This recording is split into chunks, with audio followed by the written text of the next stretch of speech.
Hi friends, welcome back to my channel. My name's Tati. I'm an astrologer and I make videos on astrology, self-growth, self-care, self-love. So if that interests you, please continue watching, please subscribe. And in this video, I'll be talking about love and compatibility and relationships. So if that interests you, continue watching. But this will be more of a casual sit-down video. So go grab some tea, go grab some coffee, let's chat. And I kind of want to debunk a lot in terms of the astrological perspective with relationships and how you can kind of check in your chart to see what kind of themes might come up for you in relationships, but also just what I feel is true and not true when looking at compatibility for people. So I'm really excited for this because I think when you learn about astrology, a lot of the times, a lot of people get into astrology because of relationships and they want to find out their crushes sign and they want to see if they're compatible or not. And this is one of the reasons I got into astrology personally as well, because I kept attracting Scorpios into my life and I'm like, why is this happening? Why do I keep attracting all these Scorpios? And it made a lot of sense when you look at my chart, but it took me so long to figure this out, right? So I'm going to name a bit of the things you can look at in your birth chart to understand your relationships better. And yeah, it'll be really exciting to see, to just talk about, to share what I've learned throughout my journey as an astrologer and what I've seen from people when I give readings to people and how it kind of relates back to what is a partner that's good for them, because that's usually what I look for when I look at a chart for someone. Because in a birth chart reading, if someone's always looking for love or they want to figure out like what is their ideal partner, we have a conversation about it, because it's so important to look at your 7th house in astrology and see your partnership sector, but also see the aspects that are happening in that house. And the 7th house is all about relationships, partnerships, but that's not just the only house that you have to consider, right? There's a few others. You can look at your 5th house for dating, and some people it's interesting because astrologers consider the 5th house for dating and sex sometimes, but then you also consider the 8th house for sex as well, intimacy, shared resources, finances, when things get more serious. So it's just very interesting for me to talk about, because it's the houses that really teach you a lot about what feels good to someone in a relationship and what really helps them in that way. So if you don't know another person's chart and you want to see if you're compatible or not, there are a few ways to go about this. There's like the in-depth way, if you have their chart, and that's synastry and composite charts, but that might be too detailed. So I'm going to just stick to just simple zodiac signs and elements, because I think that's easier. So if you want to see if someone's compatible with you, you kind of first see your sun sign and the elements that occupy it. So you do, their sun, your sun, and fire and fire usually go well together. Fire and air usually go well together. Earth and earth go well together, and then earth and water go well together. And this is not to say that you're not compatible with a person if your elements don't match, because I think this is so important to talk about, because there are other factors to consider. Everyone has a full detailed chart with them, and a lot of the time people are like so scared that a relationship can't work out if they're not compatible with someone. And I think compatibility is important, but it's not everything. There's always going to be hard issues for any relationship, and some relationships are easier than others, and some relationships challenge you more than others.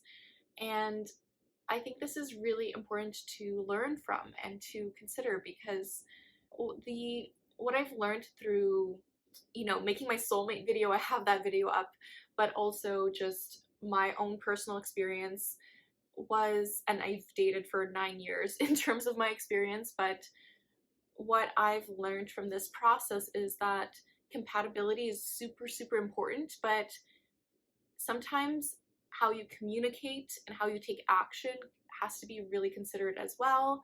So I would also look to your Mercury sign and their Mercury sign, because a lot of miscommunication can happen. And if you value communication above all else in a relationship, then that's something to really consider and keep in mind.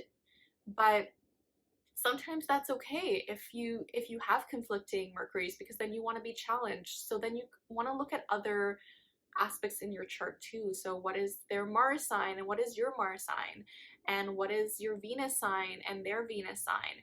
And these don't have to, there's just so many ways to do compatibility and synastry, but these are just some things that teach you what you value, which is really, really important in your relationships. When you look at your Venus sign, what you value, what kind of aesthetic style of a person that you prefer, how you express love. So look at your Venus sign for this, and then also look at your Mars sign for how you take action, your sex drive, and how you want to pursue someone as well, which is really, really interesting to consider. Yeah, with synastry charts, I won't go too in depth with that, but those are good to look at when you're in a relationship already and it's established, and you can kind of see where issues could unfold and how to work through them as well. And that's something to look at, because when you're able to understand what you need to work on with a partner, then you're able to see, okay, how can we meet in the middle? How can we compromise? How can we make this work? What is the best strategy for this? So that's when you look at a synastry chart, when you just want to see compatibility, and if anything has come up for you and you're like, okay, what can I look at now? Like, why is this happening? Then that's something to consider. Another thing to consider is composite charts. And composite charts kind of teach you what is the main lesson or goal of a relationship, and what is that relationship doing for both of you. This composite chart is just one chart, so it kind of mixes both of your charts together, and that gives you that aspect of learning what the relationship is meant for both of you. So that's something to keep in mind. But going back into synastry and just compatibility, I think everyone is so afraid of, like, what happens if my person doesn't have like these aspects? What if we're not compatible? And I want to say so much on this, because if you're not compatible, what do you like about that person? I'm curious, like, what is the thing that you really enjoy about that person? What is the thing that you want to learn from that person? And it's okay if you're not like super compatible, you can still make that work. It's just knowing like what you both want out of the relationship, and if your values match, if you communicate in the same way, if you both have similar goals, and maybe you don't, and maybe you just want to support each other. So these are important, very important things to consider when doing compatibility with zodiac signs. And I kind of just wanted to make this as a general sit down casual video, because I think it's just fun to talk about, and I'm hoping you guys enjoy this. But if you want a more in-depth video on like Venus signs, Mars signs, or you want me to go in depth on what to look into for your seventh house or those types of things, like, then you can leave a comment down below and I can do a more in-depth video. But I think what's really important when talking about compatibility and astrology is, like, I would not like write off people when, you know, just knowing their sun sign with this, because you have all the zodiac signs in your birth chart. You have all the like planets in your birth chart. You have all the zodiac signs in your birth chart, and they do too. So you won't know the full picture of a relationship if you don't give it a shot. So I wouldn't write off anyone before, you know, trying it out. If you're interested, if you're not interested at all with them, then that doesn't really matter. So I feel like this is something to just keep in mind, because I think a lot of the times people are like, oh my god, I can't keep dating Scorpios, which I I say sometimes as a joke, but I would never write off someone based on their sun sign, because there's so many other factors to consider. Also, something that just came to mind is consider who you are with them, right? Does this person bring out the best in you? Does this person bring out the best qualities you have in yourself? Do you want to be your best self around them? Do you want to be someone else around them, right? You never should want to be someone else when you're in a relationship. You should feel safe and comfortable and happy and, you know, excited to be around your person. So this is something to keep in mind. In birth chart readings, I also go into like when is the best time to date, which I love talking about because I think it's important when dating to take breaks if you're not in a relationship and you're looking for a partner, because sometimes it can be very overwhelming if you're just like dating constantly. So in a birth chart reading, then I usually go into the best times to date for you and when to really use that energy. So that's something to kind of think about.